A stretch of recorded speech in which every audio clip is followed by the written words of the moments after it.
Et là, je donc laisse la parole au groupe Agir pour Metz.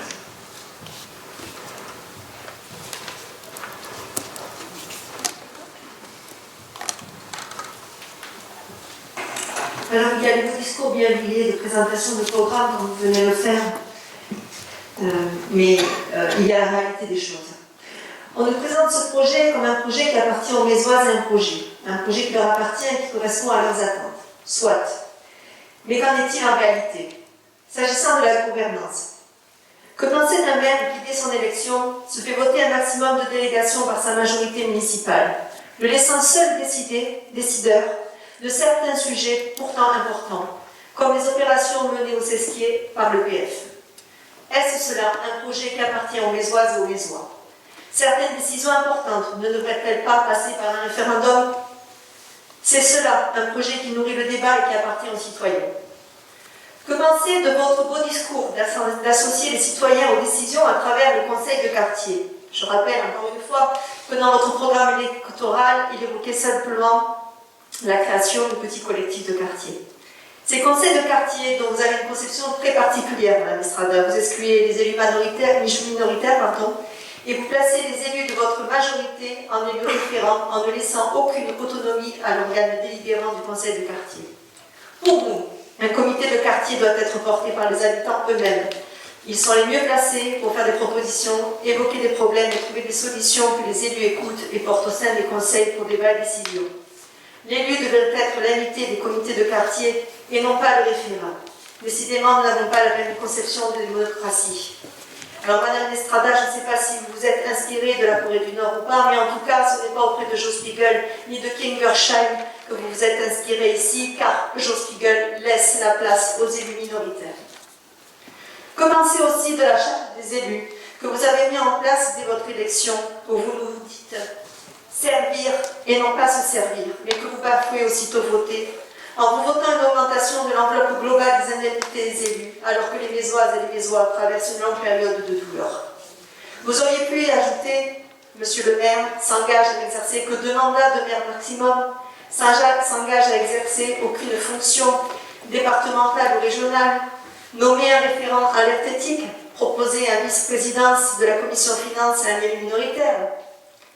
Bon nombre de points que vous n'avez pas souhaité aborder dans votre charte, vous cantonnant à la charte telle qu'elle est inscrite dans la loi. Alors oui, il y a les beaux discours bien huilés et la réalité. Que penser de la place que vous donnez aux élus minoritaires, nous réduisant au seul rôle d'opposants, ne nous donnant aucune possibilité de travailler sur des projets concrets, nous excluant des référents de quartier, des réunions importantes, excluant M. Baïza de certaines réunions de l'agglo? Que pensez de votre tribunier dans le journal municipal où vous réglez vos petits comptes personnels à coups d'attaque sur les uns et les autres aux frais du contribuable? Il est temps, Monsieur le maire, de vous ressaisir et de laisser place à l'apaisement et de mettre en place ce beau discours qui laisse place aux concitoyens. N'oubliez pas aussi ceux qui n'ont pas voté pour vous, et en commençant par les élus minoritaires. Et non, Madame Falcon, vous ne travaillerez pas seule. Les élus minoritaires, les Mésoises et les Mésois ont leur mot à dire. Et ce débat ici, qui vous déplaise ou non, il sert à cela. Un autre point m'interpelle dans votre programme, l'emploi. Quelle place infime lui laissez-vous? Alors qu'avec la santé, le pouvoir d'achat et le logement, l'emploi est l'un des sujets qui touchent le quotidien des Français. On nous parle de réflexion des halles, de piscines, de voies vertes, mais l'emploi, Monsieur le maire, vous l'avez oublié? Nos jeunes, nos familles qui veulent s'installer sur Metz n'ont pas leur place ici. Vous ne leur offrez aucune perspective. Votre solution dans votre programme électoral de favoriser l'emploi, j'ai relu votre programme, poursuivre avec l'agglo la promotion du développement de la ZAC en Garonne. Il y a les beaux discours et la réalité. Au conseil communautaire du mois de novembre, vous avez donné à la STLBT du bassin de Thau la ZAC en Garonne pour l'euro symbolique. Par ce vote, les artisans souhaitant s'implanter sur la ZAC voient d'ores et déjà le coût de leur acquisition impacté par des frais d'agence à hauteur de 12%. Est-ce cela, favoriser la création d'emplois et d'entreprises? L'avenir que vous prévoyez pour Metz n'est pas réjouissant pour nos jeunes et les ménages qui souhaitent y vivre. Le prix de l'immobilier et les loyers sont excessifs. Les bases d'imposition foncière sont élevées. Pas d'emploi, peu de logements sociaux. Alors oui, à Metz, il y a du soleil, des immeubles, un beau Lidl tout neuf, une ville de villégiature attractive pour la retraite et la spéculation foncière. C'est bien un choix politique, c'est celui que vous avez impulsé depuis 2001. Allez, monsieur le maire, on vous donne quelques pistes de notre programme. Vous auriez pu créer une plateforme de l'emploi pour les entreprises locales, organiser des forums de l'emploi, développer des chantiers d'insertion, travailler à l'implantation d'entreprises sur notre commune, travailler sur la formation des jeunes en soutenant des projets Erasmus et le programme de réussite éducative. Nous sommes prêts à travailler sur ces projets pour les Mésoises et les Mésois si vous le souhaitez. Un autre point m'interpelle, le commerce. Aucune perspective de relance économique n'est envisagée. Seul l'AGLO travaille avec la région Occitanie à la relance. Mais vous, concrètement, dans votre programme, quelle perspective offrez-vous aux commerçants et artisans de Metz pour que Metz ne voit pas son centre-ville anéanti à la fin de votre mandat? Vous ne laissez aucune place à la politique de développement économique dans votre programme, hormis quelques mesurettes prises à la va-vite pendant la crise, comme l'exonération des terrasses. La réflexion des halles et la réflexion des intercommerçants proposées dans le contrat Boursan sont un bon point de départ, mais complètement insuffisant si cela n'est pas couplé à une vraie politique commerciale pour notre ville. Et aujourd'hui, elle fait malheureusement défaut dans votre programme. Un manager des villes, comme nous l'avions proposé, aurait été un maillon indispensable, formé pour faire le lien entre les élus, les collectivités et les entreprises. Et candidater au programme de la petite ville de demain, cette initiative s'adresse aux villes de moins de 20 000 habitants pour conforter leur rôle de centralité, renforcer le maillage du territoire et leur permettre de faire face aux enjeux démographiques, économiques et sociaux à venir. Pour rappel, la ville de Loupian et Marseillan ont pu en bénéficier. Mais nous, à Metz, on fait comme les vaches, on regarde le train passer. Madame Falcon pourra toujours faire ses petites animations de terrasse ou les animations de Noël, mais qu'en sera-t-il quand il n'y aura plus de commerçants dans Metz? Elle fera ses animations toute seule. S'agissant du tourisme et des festivités, quant à l'attractivité touristique, idem, néant, on se repose une fois de plus sur la compétence communautaire. Accompagner les acteurs locaux, assurer la promotion de Metz, le devenir du village traversal, VTT pédestre. Bon, mais c'est bien gentil tout ça, mais c'est pas, il n'y a rien de vraiment concret. S'agissant des animations festives, là aussi, quid d'innovation, d'ouverture aux autres. Votre seule ambition est la création de comités des fêtes pour élaborer nos fêtes locales. On pourrait se poser la question de comment faire rayonner nos fêtes locales hors des murs de notre commune et ainsi attirer un tourisme festif. Il est vrai que 2020 et certainement 2021 ne sont pas les plus grandes années festives pour notre ville, mais justement, il serait important de profiter de ce break pour faire le point et se préparer à rebondir en nous présentant un programme ambitieux pour notre ville au niveau des festivités. Car je vous le rappelle, la fête du port, ce n'est pas une nouveauté, on l'avait déjà fait au mandat dernier. La nature en fait, excusez-moi, pour ne pas la nommer fête du printemps. Alors oui, il y a les beaux discours, comme vous venez de nous faire, et puis il y a la réalité. Et la réalité, elle n'est pas celle que vous nous décrivez.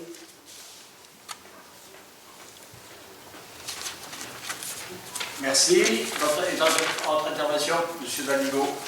Oui, je souhaite intervenir notamment sur l'urbanisme, puisque tout ce que vous avez dans les 30 et quelques axes que vous avez présentés les uns les autres, si ça ne se traduit pas dans l'urbanisme et les finances, ça n'existera pas.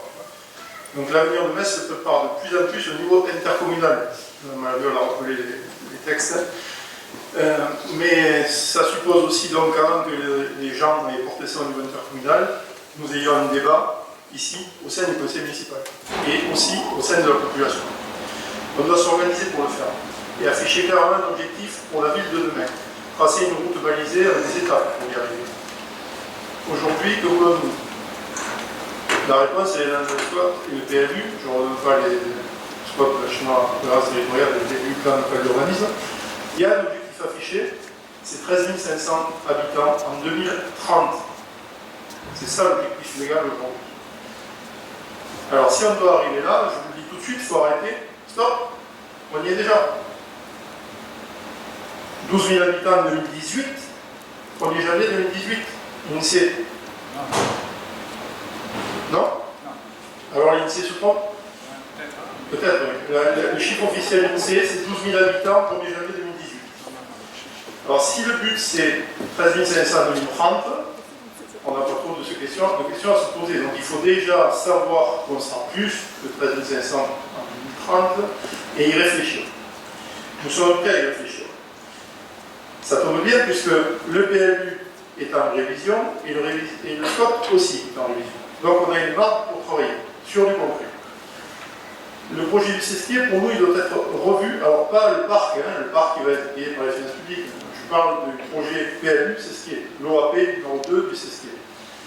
Pour nous, il doit être revu. Il doit même peut-être être abandonné. En tout cas, il faut y travailler. Et l'idée commence à faire son chemin, on s'en félicite. Les constructions en zone proche des zones inondables vont se retrouver sous peu touchées par des nouveaux PTRI qui vont prendre l'élévation du niveau de la mer en compte, ce que le PTRI actuel ne prend pas en compte. C'est essentiel pour la ville, comme pour toutes les villes du littoral. Il faut en parler. La qualité environnementale des immeubles, ça doit être une priorité absolue pour le bien-être et le pouvoir d'achat de futurs occupants, locataires ou propriétaires. Les besoins en logements sociaux, il y a un parc attractif, mais il est insuffisant. Les besoins sont criants. Ils ne doivent pas servir simplement de simple alibi pour urbaniser à tout va sans jamais combler le déficit de logement accessible aux jeunes une fois les opérations terminées. Le développement des emplois et surtout la protection des emplois traditionnels de l'étang et de l'agriculture doivent se retrouver dans le futur PLU. Avant de chercher des emplois, conservons ce que l'on a. Et la protection de l'étang et de l'agriculture, c'est essentiel. La revitalisation du centre-ville et la création de logements sociaux en réhabilitant des îlots anciens, ça doit aller de pair. Là-dessus, on me suivra. En fait, dans le discours, beaucoup de points nous rapprochent de tout ce qu'on a entendu là. Et certains nous séparent. Mais dans les faits, il est urgent de mettre fin à deux choses. Une méthode qui exclut le débat démocratique et des pratiques qui favorisent les aménageurs au détriment des contribuables et des habitants. C'est un préalable. La méthode, elle est illustrée par votre réponse au conseil municipal quand on vous demande pourquoi la révision du PLU votée en juillet 2019 n'a pas débuté. Vous répondez en y-travail, quand on aura fini, on vous le présentera. C'est ça la concertation? Vous répondez, si, c'est impossible. Elle est aussi illustrée par le fait que le projet Cesquier est mené par vous au sein de SAM, cette agglomération, à qui on a délégué ce projet, que vous y travaillez, et que votre adjointe à l'environnement n'a pas connaissance des études environnementales et hydrauliques, quand je l'interroge. Elle est illustrée par le refus, depuis le 3 novembre, de me fournir des études et plusieurs autres documents demandés par écrit. Je suis revenu en mairie hier pour les demander. Cette méthode doit être rapidement abandonnée si nous voulons travailler ensemble pour le futur de Metz. Les pratiques. Alors cette séance, elle durerait jusqu'à 20h, mais on ne va pas faire le tour. Je vous citerai simplement la possibilité pour certaines opérations de se réaliser sans permis de lotir, alors que manifestement elle relève du droit du permis de lotir. Le permis délivré à l'immeuble irrégulier est cassé partiellement par le terrain. Le permis délivré pour l'opération Amiral, qui utilise des terrains agricoles et des terres en zone naturelle. L'opération du moulin à vent, pour appel numéro 1 du PLU, qui n'a plus rien à voir entre ce qui a été présenté au Conseil et ce qui est réalisé aujourd'hui. Après ce nouveau quartier, le ratio logements sociaux logements de Metz s'est-il amélioré? Non, il s'est dégradé. L'opération Marinéo, où après la pollution du chantier, les copropriétaires actuels se retrouvent avec des clauses annexées au cahier des charges de la copropriété qui disent, alors j'espère que tout le monde est bien assis, le règlement de copropriété dans son annexe exonère totalement le constructeur des futures inondations des garages, de toutes les infiltrations d'eau par les murs, les sols et les plafonds de ces garages. Les gens ont signé ça sans le voir, puisque c'était une annexe au règlement de la copropriété. Ceci sera probablement le cas du futur immeuble derrière le centre médical, où depuis le 2 novembre, on pompe 24 heures sur 24 pour mener à bien une fouille archéologique. Il est urgent de stopper les constructions de parkings souterrains dans les nappes phréatiques. Les épisodes de Barreau-Clément devraient nous servir de leçon. Les pratiques à abandonner permettront de mettre à l'abri la ville de nombreux procès. Alors la bonne méthode, il y en a une, c'est la transparence et le débat public. Ça commence par le débat au sein du Conseil. De tout ce que nous avons entendu ce soir, nous l'avons entendu pour la première fois. Il n'y a toujours pas eu de commission finance, il n'y a toujours pas eu de commission urbanisme qui avait été promise. Les bonnes pratiques, c'est le bon sens et le respect des lois. Sur ces bases, nous travaillerons. Nous ferons des propositions, comme par exemple la création d'un PAEN. Alors c'est un périmètre de protection qui sanctuarise les espaces agricoles et les espaces naturels ainsi que les espaces conquicoles. Madame Estrada, vous savez de quoi je parle. On peut, si on veut protéger les zones, mettre un outil en place. Il ne s'agit pas de faire un discours, il nous faut des actes. La création d'appels à projets pour des constructions collectives à énergie positive, ça existe ailleurs. Ça se fait de plus en plus. Missionner la CEMAVAT pour exercer une réelle maîtrise foncière sur toute la commune, Monsieur le Président de la CEMAVAT, ça doit être possible. Créer des opérations immobilières où la ville reste propriétaire du terrain, ce qui supprime la charge foncière pour les opérateurs publics ou privés, ça peut être efficace en termes de construction de logements sociaux. Les propositions, nous en avons beaucoup. Il nous reste à travailler ensemble.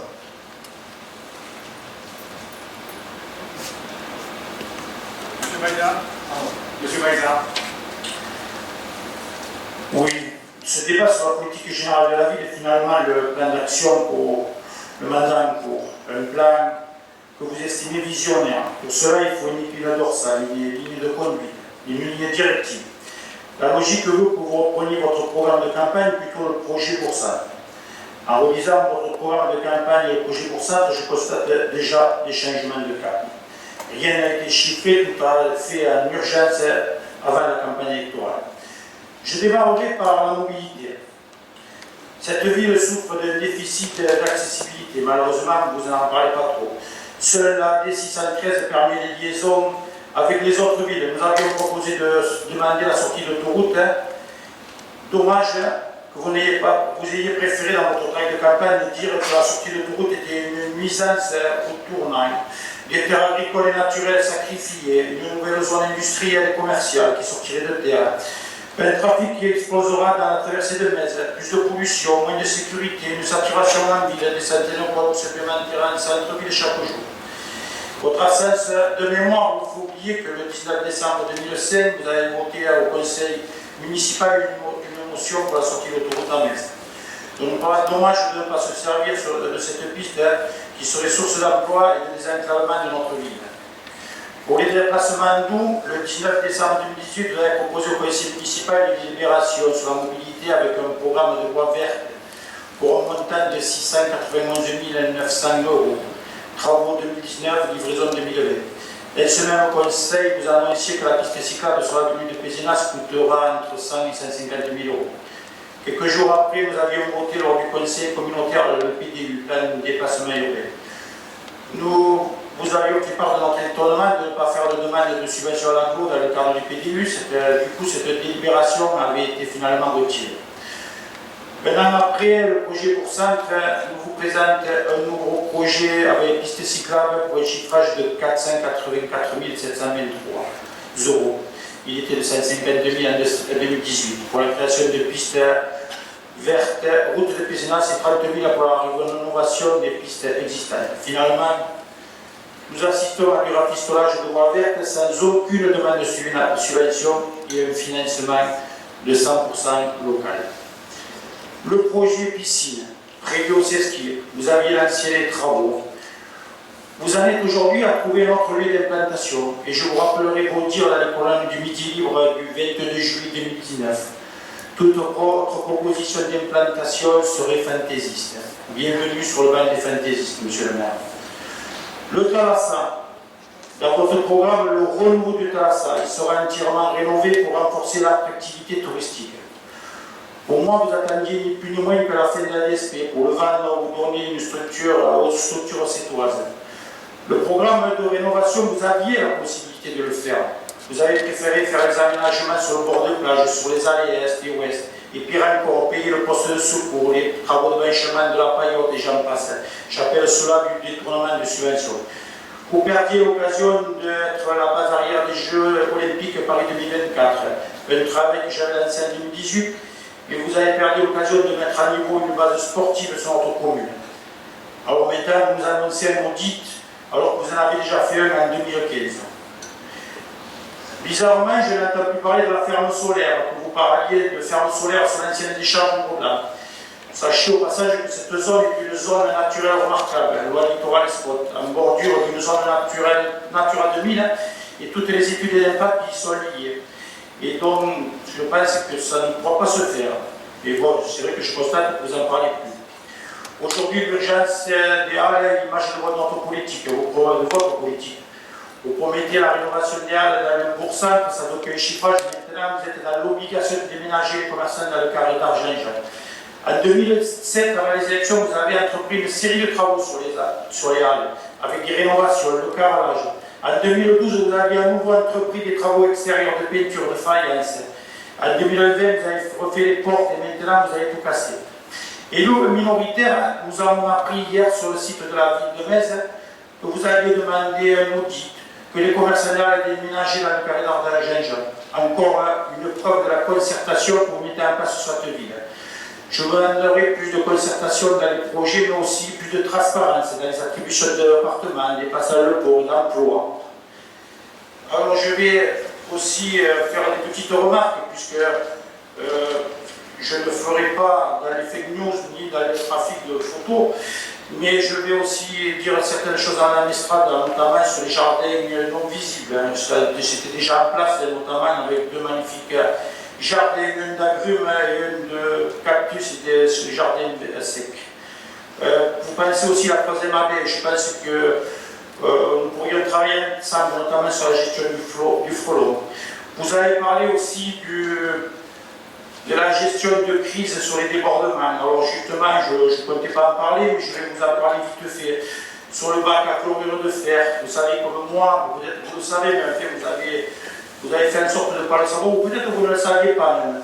Parce que puisque quand vous êtes allé sur place, le bac avait été fait. Le jour où ça s'est passé, de ces débordements, le lendemain, cet Agrocole a envoyé une entreprise pour faire ce bac, pour récupérer le chlorure de fer. D'ailleurs, on remarque sur la photo qu'il était tout neuf. Alors je voulais vous faire un courrier à ce sujet, parce que vous remarquez, si vous y allez sur place, vous remarquerez que ce bac, au lieu de faire 4 côtés, il n'en fait que 3. Et le quatrième côté, c'est le mur du préfabriqué du tambourin. Sachez que le chlorure de fer, contrairement à ce que vous dites dans un poste que vous avez fait avec une personne, il est très dangereux. Et le chlorure de fer ronge le ciment. Et la poussière de chlorure de fer est dangereuse. Donc je vous demanderai de faire très attention parce que le chlorure de fer est en train de ronger le préfabriqué du tambourin. Et dans le club du tambourin, il y a beaucoup de jeunes gens, ça serait dommage qu'on ait un incident. Voilà. C'est dommage d'en arriver là. Moi je vous signale la chose, j'ai des photos aussi de déversement de chlorure de fer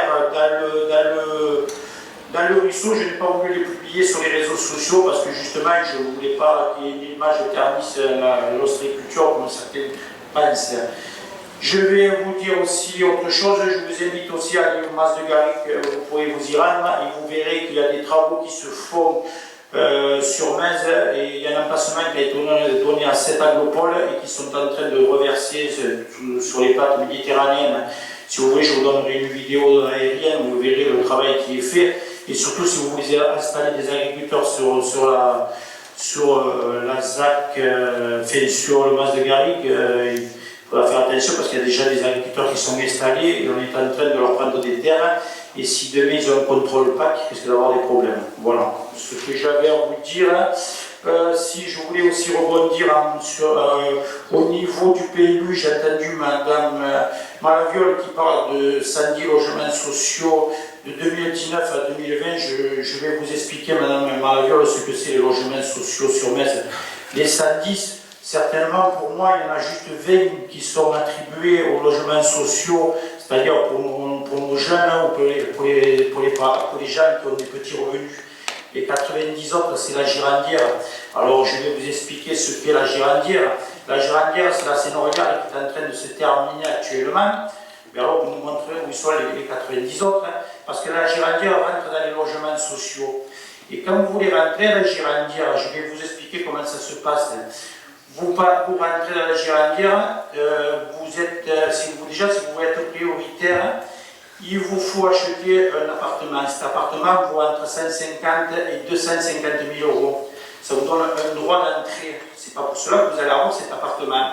Vous payez ensuite 2 000 euros de loyer et on vous remboursera, comme vous êtes propriétaire de notre appartement, on vous remboursera 800 euros. Donc quand vous faites le compte, vous payez 1 200 € plus le prêt de votre appartement que vous avez acheté et dans lequel vous n'habitez pas. Voilà ce qui s'appelle les logements sociaux. Alors si ces 90 appartements, vous les mettez à les logements sociaux, eh bien, je souhaite bonne chance à tous les gens de petits revenus et aux jeunes qui veulent s'installer sur Metz. Voilà, merci. Merci. Notre intervention. Moi, Oui. monsieur le maire, Allez, je vous en prie. monsieur le maire, évidemment, il va falloir que je parle de l'État. Donc, malgré ce que vous dites, je suis inquiète. Sans parler de ma condition personnelle en tant que stréicultrice, je suis inquiète pour notre État, car vos paroles ne correspondent pas à vos actes. Vous nous présentez une urbanisation maîtrisée, mais la réalité est tout autre. Les chiffres de l'INSEE viennent de paraître et le recensement de 2018 fait apparaître sur Metz une importante augmentation de la population du fait de vos choix politiques. Alors, moi j'ai 12 habitants en 2018, apparemment c'est faux, mais bon, moi c'est les chiffres que j'ai. Le SCOT, C'est le dernier recensement. voilà, le dernier recensement 2018. Donc le SCOT prévoit 13 500 habitants à l'horizon 2030. Donc, entre 2018 et 2030, si je sais bien compter, il y aurait juste une augmentation de 1488 habitants. J'en doute car vous avez voté le PLH à l'aglo qui prévoit 7200 logements d'ici seulement 2025. Alors oui, je suis inquiète pour notre État et notre profession, inquiète pour l'avenir de nos enfants dans cette urbanisation. Cette politique est pour moi celle de notre temps où les immeubles et les centres commerciaux étaient signes de progrès, mais aucunement une politique d'urbanisation maîtrisée. Merci. Merci. Autre intervention. Oui, Madame Weber. Allez, on y va. Allez-y. Alors, cohérence, écoute, partage, respect de chacun sont autant de notions qui, respectées, forment une réelle volonté de gouvernance participative. Malheureusement, je constate que ces termes que vous employez font souvent défaut dans la gestion de la commune, même lorsque cela concerne la gestion de l'humain. Dans de nombreuses villes, des commissions statuent sur l'attribution de logements sociaux à partir de listes de personnes remplissant des critères spécifiques et reconnus pour assurer l'équité des attributions. Or, à Metz, nous apprenons l'attribution de logements sociaux déjà trop peu nombreux sur notre commune, une fois statués, souvent par des personnes sidérées de ne pas avoir eu de logement, ceci malgré l'ancienneté ou l'urgence de leur demande. Je prends pour exemple les deux derniers en date. La résidence Marinéo comprenant 2 logements sociaux. Qui a décidé ces attributions? Y a-t-il eu une commission? Là encore, nous n'avons rien vu passer. Aucune information, aucune commission à ce sujet. Je continue avec la commission sociale, pour autant, qui est repoussée pour la 2e fois consécutive, par manque de dossiers. Je m'interroge. Cela ne me semble pas répondre aux difficultés de certains Mésois, qui doivent de surcroît subir les conséquences économiques et sociales engendrées par la période de pandémie et de froid que nous traversons. Qu'en est-il du logement d'urgence qui permettrait de se donner le temps d'orienter les personnes vers des lieux adaptés à leur situation? Vous nous avez parlé de la Maison des Solidarités dans votre programme, Monsieur Charbonnier. J'espère que nous serons invités à réfléchir à ce projet et à y prendre part. Je finirai par dire que tenir à l'écart les 8 élus de l'équipe d'Agir, c'est priver les Mésois de la compétence et de l'aide de ces personnes qui ont reçu, je vous le rappelle, le suffrage de près de la moitié d'entre eux. Je vais faire un petit retour sur justement ce que vous avez dit, Monsieur Charbonnier, sur l'analyse des besoins sociaux, chose que j'avais proposée dans la première séance du CCAS. Il m'a été répondu que ce n'était pas nécessaire. Voilà. Comme quoi, quand on est plusieurs à réfléchir sur des thématiques, on s'en sort un peu mieux. Merci. Merci. D'autres interventions? Monsieur Bell? Oui, allez-y, monsieur Bell. Oui, monsieur le maire. Et je dirais, chers collègues, j'ai eu un moment de bonheur. Baissez le micro, monsieur Bell. Pardon, je voulais dire que j'ai eu un moment de bonheur à l'énoncé du programme, car il y a un point particulier. J'ai entendu la création d'une commission communale. Vive, enfin, 10 ans, plus de 10 ans pour que la loi soit appliquée. Il s'agit de la commission communale pour l'accessibilité aux personnes handicapées qui a été prévue par l'article 2143 du Code général des collectivités territoriales. Sur la précédente mandature, je n'en ai pas vu la couleur, je n'en ai pas entendu parler des travaux. Car cette commission, je dois le rappeler, doit se réunir minimum 1 fois par an, mais surtout, elle doit rendre compte des travaux sur l'accessibilité au conseil municipal. J'ai regardé tous les comptes rendus depuis mon élection en 2014, je n'ai rien vu. C'est quand même dommage. Mais je suis heureux de cette création. Alors par contre, j'aimerais que dans le courant de ce semestre, nous ayons enfin une bonne situation sur le programme des travaux de mise en accessibilité des divers sites de la ville, programme qui avait été approuvé par le conseil municipal lors de sa réunion du 25 février 2016. Et c'était la question numéro 20, pour ceux qui veulent rechercher. Travaux échelonnés sur 6 ans, ils doivent s'achever en 2021, mais pour le moment, et je déborde très légèrement sur le débat d'orientation budgétaire, je n'ai rien vu. Au même titre que l'an dernier, nous n'avons rien vu dans le programme et dans le budget 2020. Donc cela, il fallait quand même le souligner. Maintenant, deuxième point. Il y avait du positif, mais pas tout à fait. C'était juste l'amorce. La sécurité. Alors la sécurité, elle est essentiellement, après avoir énoncé que les chiffres de la délinquance étaient bons à mettre, axée sur essentiellement la lutte contre des incivilités. 4. Donc moi je m'étais référé à ce que vous aviez proposé dans votre programme, et donc comme ça n'a pas été repris, je vais le rappeler. Vous avez dit une ville plus sûre avec le développement du réseau de caméras de vidéoprotection. Et sous ce thème général, vous aviez proposé la poursuite de l'installation de caméras de vidéoprotection, le renforcement de la présence de la police municipale de proximité, la continuation du service tranquillité-vacances pour la surveillance des habitations non occupées et l'extension des zones de circulation limitées à 1 km/h. Ça, c'est commencé fort heureusement sur le début de votre mandature.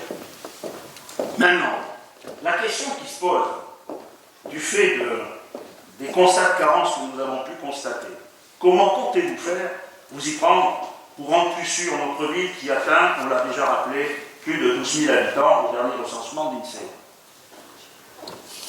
Comment comptez-vous lutter contre les incivilités routières? Là, on n'en parle pas.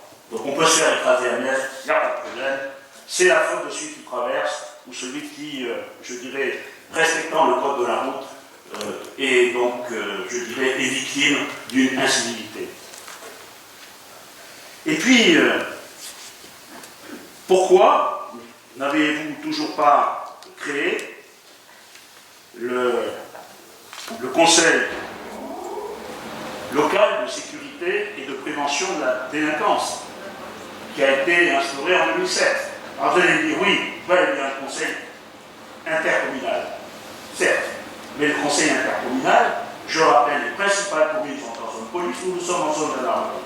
Nous n'avons jamais de compte-rendu des chiffres exacts de la délinquance par la gendarmerie, ce qui est rendu obligatoire par la loi d'ailleurs, et que j'ai jamais vu à mettre en conseil municipal. Ça, c'est une chose. Enfin, et ce qui est le curieux, nous avons des menaces qui ne cessent d'augmenter en matière d'incendie, d'inondation, de pollution accidentelle. On en a parlé tout à l'heure, ça a été mineur. Nous n'avons jamais été associés à l'élaboration de ces plans. Nous ne les connaissons pas Et c'est donc quelque chose de tout à fait anormal, alors que tous ici, puisque certains parmi vous sont appelés à assurer des permanences, notamment le week-end, devraient au minimum avoir connaissance de ces plans. Ce n'est pas fait. Donc moi je considère en matière de sécurité, franchement, c'est un petit peu faible et je dois avouer que je n'accepte pas un manque d'ambition aussi faible, une telle apathie face à un problème qui est quand même, je ne dis pas essentiel, mais si on veut vivre, si on veut faire de Metz une ville bonheur, il faut que la sécurité soit bien assurée. Merci de m'avoir écouté. Merci, M. Grène. Votre intervention. M. Curé. Oui, bonsoir. Merci de la parole. On a entendu un catalogue de propositions au niveau de la culture. Catalogue avec lequel on peut forcément nous faire rêver, puisque c'est un enfilement, une superposition de choses, qui pour moi ne constitue pas un axe fort d'une politique culturelle municipale. On voit Metz est la troisième ville de l'agglo, et en fait on s'aperçoit de plus en plus, ce qu'on voit surtout, c'est que l'agglo est en train d'absorber la culture. On voit effectivement que, par exemple,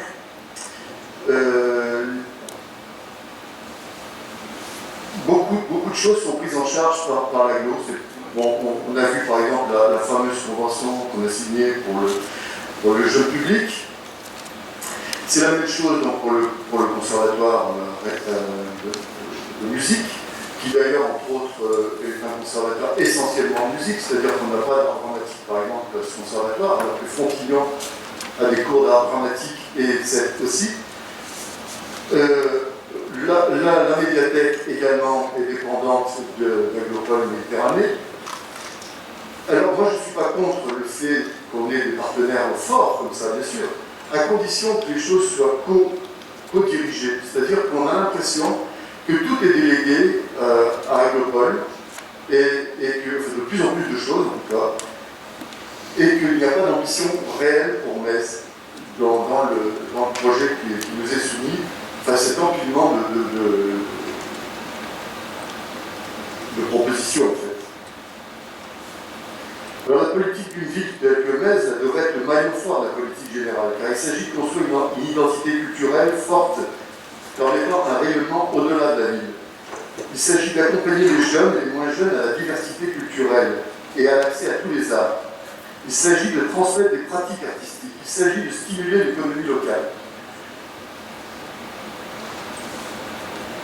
La culture, aux côtés du sport et la vie associative, fait l'essentiel de la qualité de la vie quotidienne et elle nourrit la cohésion sociale. La crise ne rend que plus nécessaire et indispensable le besoin de culture, le besoin de sens, le besoin de lien social. La culture est sans doute le meilleur antidote à la crise, mais à Metz, ce n'est pas une préoccupation visiblement. La preuve en est, depuis le début de la pandémie, la ville est en panne de culture. Pourtant, d'autres communes ont travaillé et travaillent encore à des solutions permettant d'amener du sourire, de la réflexion, de l'étonnement à leur population dans le respect des restrictions sanitaires. De nombreuses villes, villages, Languedoc, et d'ailleurs, ont organisé dans le respect des règles sanitaires des déambulations, des concerts en extérieur, des spectacles de rue, des marchés de Noël réduits, etc. Les maires de Metz, d'Agde, de Pézenas, de Montagnac sont-ils des irresponsables mettant en danger la santé de leurs concitoyens? Non. Ils ont simplement inventé avec leurs services des moyens de semer un peu de joie et de convivialité dans les communes. À Metz, rien en été, rien en automne, rien en hiver. À quoi sert aujourd'hui le service culture de la ville? On peut se le demander. J'espère au moins qu'il réfléchit à un projet effectivement qui sera efficient dès que les conditions sanitaires seront plus légères, on va dire.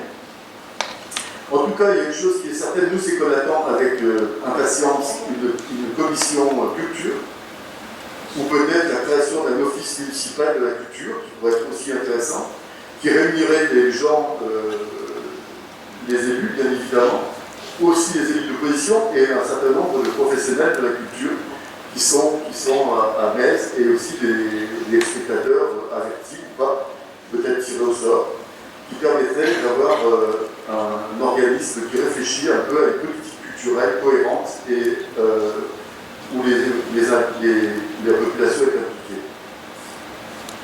Voilà, je vous remercie. Merci, monsieur le curé. Votre intervention? Bien, bon, alors écoutez, la majorité s'est exprimée. L'opposition a fait part de ses critiques et de ses observations. Je prends acte.